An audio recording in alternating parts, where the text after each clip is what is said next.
I always see the world in groups of three.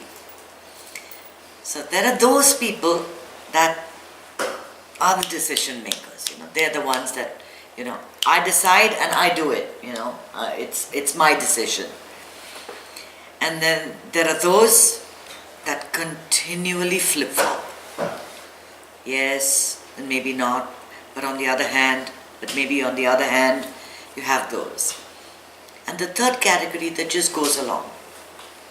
Let someone take the decision, we'll just flow along. We won't ruffle any feathers here. We all belong to all of these categories in different areas of our life. So you can't only be a type A personality. So you may be type A when it comes to deciding where the family vacation is going to be. You decide, and when you say there's no family vacation, nobody takes a vacation in the family. You're the decision maker, but you cannot pick what to wear. So there'll be someone who can, pick the ideal stock, but just doesn't know how to pick the right food for dinner. Pick something that, he eats and he says that, oh my God, that dish looks much nicer. Maybe I should have taken that. Yeah.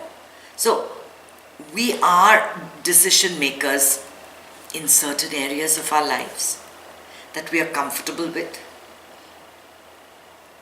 And in certain areas where we don't feel that we know everything, that we don't feel that we're going to be doing the right thing, we don't want to step out of what is comfortable. We're quite happy to let someone else take the decision and follow along or flip-flop.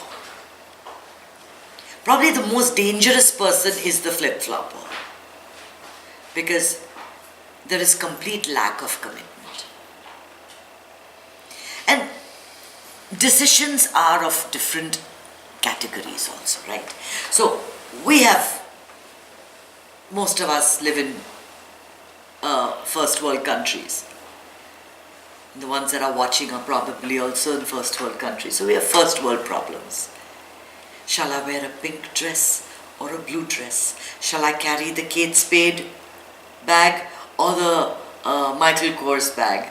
Shall I eat Chinese today or Peruvian? But a lady in Syria is deciding, shall I stay or shall I flee? That's a huge one. That's a huge decision. I stay, I might die. I leave, I might die too. That is a huge decision. Well, for most, let's begin with, decisions that we take on a day-to-day basis. We're taking decisions every day. And taking a decision is nothing other than making a choice. That's all it is. What else is it? Sounds like a big word, like a nice management word, taking decisions. He's a decision maker. That sounds like a very good hashtag, when you're setting up your resume. That's the buzzword to put in when you're setting up your resume, that you're a decision maker. You can take decisions under stress. What are decisions? Decisions are nothing other than choices. And one of the best ways to make a choice is to first be informed.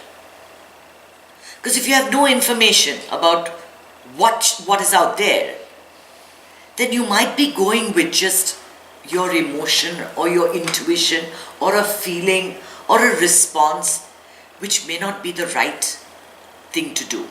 So you go on a road trip and say, okay, I'll go right because it looks pretty, and you end up on a road that's controlled by the mafia, and you have, and it's happened to a few friends of ours who've decided to explore the Mexican countryside, and they've taken a wrong turn and ended up in a hellhole, literally. So you can do that, you can just take a choice like that, but it's much better to know where you're going. It's much better to have the GPS and map out mentally, to some extent, the route. So you know I'm going to pass through this country and then I'm going to pass through this town and then I take this exit. Just a little mental picture in your mind so that you get to your destination easier. You're thinking of buying a house. It's good to look at every single area in a neighborhood of say 50 miles and decide whether I want to look at houses here or there. What are the things that are important to me? I want a good school. I want a good, it's got to be safe. It must have a gym and a yoga center. All the things that are important to you, you need to mentally list and then pick the best choice. More often than not, you get about 8 out of 10. An 8 out of 10 is a really good choice. It doesn't come, 10 out of 10 is very, very rare. So you go with 8 out of 10. I remember when, boys were being suggested to me. And this is, of course, a personal story. And it's funny. I had a family friend visiting, and there were 2 boys that were being suggested. One was this person who was not very good looking. My dad thought he was like really, really not very good, but he was extremely wealthy. And then there was Rajiv, who my dad had seen. So I asked this lady, who would you go with? Would you go with money or would you go with looks? She says, money you can always make, but you can never change the face. Remember, you're going to wake up to this face for the next so many years. Be sure you're comfortable with it. So, sometimes when you're making choices, these are things that come up, right? Do I go and marry a wealthy man? Or do I want a good-looking guy? Somebody would rather settle for money. There are those that would rather have money and live with a person who abuses them. But they don't mind that because to them the money is important. It's a choice that you make. So whatever decision you make comes with baggage. Every decision comes with baggage. You pick to work in New York City, you have to pay $3,000 for your apartment. And you'll get an apartment which is as big as my closet. You'll jump on the bed to go to the bathroom. You want a nice spacious house? You'll have to go to North Carolina, which is really boring. You can get a massive ranch in Wyoming or Arkansas. Any place you move, anywhere you live, comes with baggage. And you have to accept what it comes with. You decide to marry somebody, there's baggage. You pick another man, it's baggage of a different kind. You're not going to get it all. 8 out of 10 is the rule. So someone may have good health, someone may have a bad addiction, someone may pick his nose, someone might snore. You'll get something, you won't get it all. Whatever you've chosen comes with something. Can you accept that? Can you live with that? Right?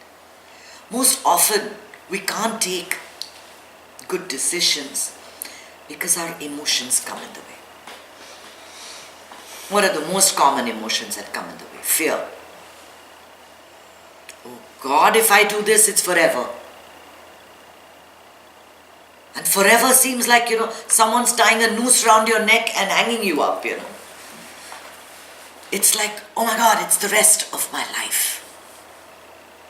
I can't quit this job even though I know it's not good for me. I can't. What if I don't get another one with benefits? What if I don't get another one with benefits? That's a huge fear. And to those people I say that along with acceptance, you need to have faith. Because you are not making the decision, you are simply slipping into something that has been decided for you. It's all been decided. It's all supposed to go in that way. It's supposed to take that trajectory. You just think you made the decision. And after so much trouble, you went this way, you went that way, you want 2-bedroom, you wanted a 3-bedroom, you want a 4-bedroom, you wanted a 1-bedroom, you wanted this area, you wanted that area, you want a loft. Finally you homed in. That was the apartment waiting for you forever. And after running around in circles, you came back to that. That was what was waiting for you. You did nothing. You are not. As soon as you realize that it's all done through you, that you are doing nothing, the stress of doing it just slips away. What are you bothered about? Anyway, it all gets done. Have faith. Have faith. Take a decision and then commit to that decision. Right? Why do we fear that it's not going to work? Because we haven't committed 100%. If you commit 100%, there's no fear of failure. There's absolutely no fear of failure because you're doing it knowing that you're doing the right thing. And here I'm moving away from the intellect and coming to taking decisions that just feel right. A good decision will feel just perfect. It could be giving up a job, a really lucrative job, and getting into a U-Haul truck, putting in your furniture and driving away. To nothing. Nothing awaits you at the other end. But the release of being in an oppressive, miserable environment, when you know that that is gone from your life and you're free and the whole world is there for you, everything can work out. That is a tremendous feeling. You have to have faith with whatever decision you take. That the divine is putting you into a situation where you have to make a choice for a reason. That you live up to the high standards the divine expects from you. That you take your decisions based on what is good, not for me, not just for me. Those are those decision makers, the A-type personalities that are the deciders, that decide, that we're going to vacation in Tahiti because that's what they want. That everybody is going to take a pay cut because that's what they want.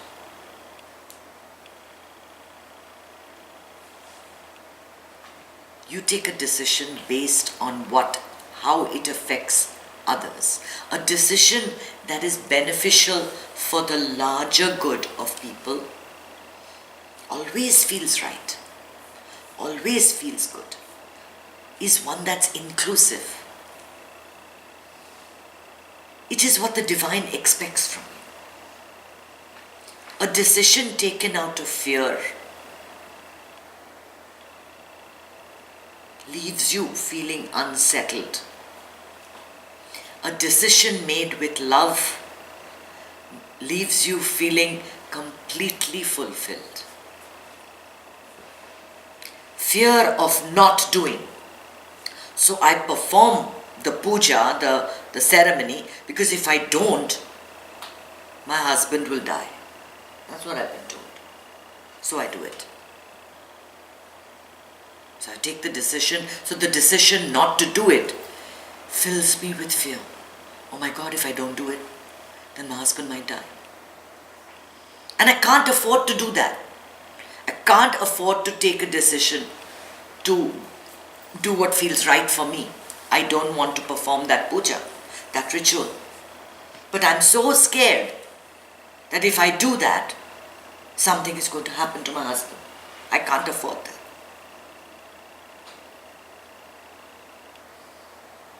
Instead of performing a ritual for my departed father, if I, out of the love of my father, decide to feed 50 children in an orphanage, the benefits of that far outweigh the ritual that is done out of fear.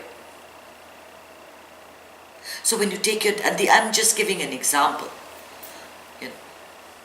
a decision that's based from out of fear, that I will vote for this person because I'm terrified, that if I don't, I will be hurt.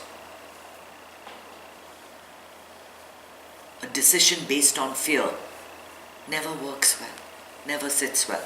A decision made for love works much better.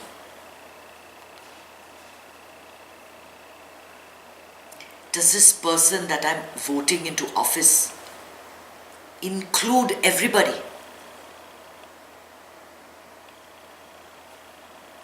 Include me and you and you and everybody that's in this room and in this country. Then you vote for that person. Do I matter? Then you vote for that person. Take small decisions. Deciding the menu for the day, which housewives are doing every day. You don't make raw banana curry because you like it. Nobody else eats it in the house. Sometimes you have to cook potatoes because that's what although you don't, it's not good for you. Right? We have to take decisions that include everybody else, that make everybody happy. And you've also got to remember that it doesn't matter if you make a choice or the choice is made for you. Many times the choice is made for you. You can always make another choice.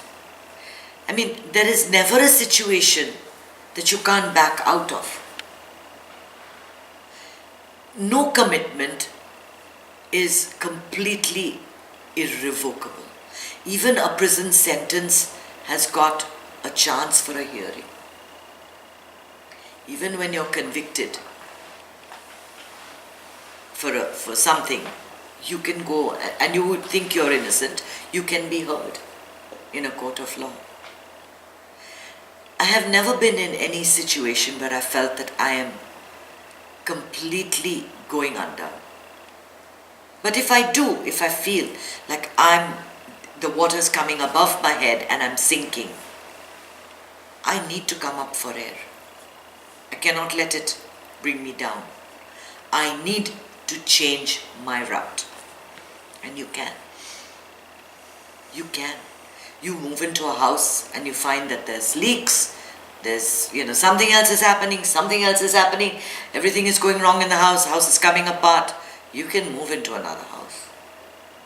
You get married and after 10 years you find that your husband is abusing you. You can leave him. Most often, if you're lucky, if you're blessed with good karma, and many of us are, you have the liberty to take new decisions every day and to change your decisions. But not everybody is that lucky. You think about the person who was in the Holocaust in the 30s, or lived in medieval England, was part of the Crusades, a Hindu during the Mughal Empire, in the way of a Mongol horde. And things happen. And you take a decision and it's the wrong one. I always think about people in Syria. It's a tough decision to stay or to flee. And nobody really wants them.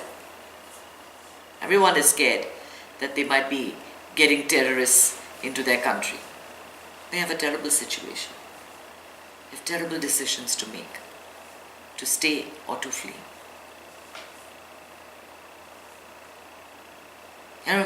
I think about my Rajiv's grandfather, who lived in Burma at the time of the Japanese invasion. And all the women and children were sent away in ships. And there was only that much space. And the men walked for 3 months in the Chittagong Hills, in the Burmese jungles, before they reached. Now his grandfather is a strict vegetarian. How must he have survived? What kind of a decision was that, to just go into the forest with a bunch of others? And having taken that decision, what must he have seen? Certainly material for my next book. Whatever decision you take comes with baggage. You have to accept it and commit to it. You need faith. You need a lot of courage and gratitude that you will come to a feeling of peace once you've taken that decision. Knowing full well that if that decision doesn't work for you, it is not irreversible. You can always take another decision. And that is the art of decision making. Effortlessness. Effortlessness. So good luck with all your decisions. Yeah, but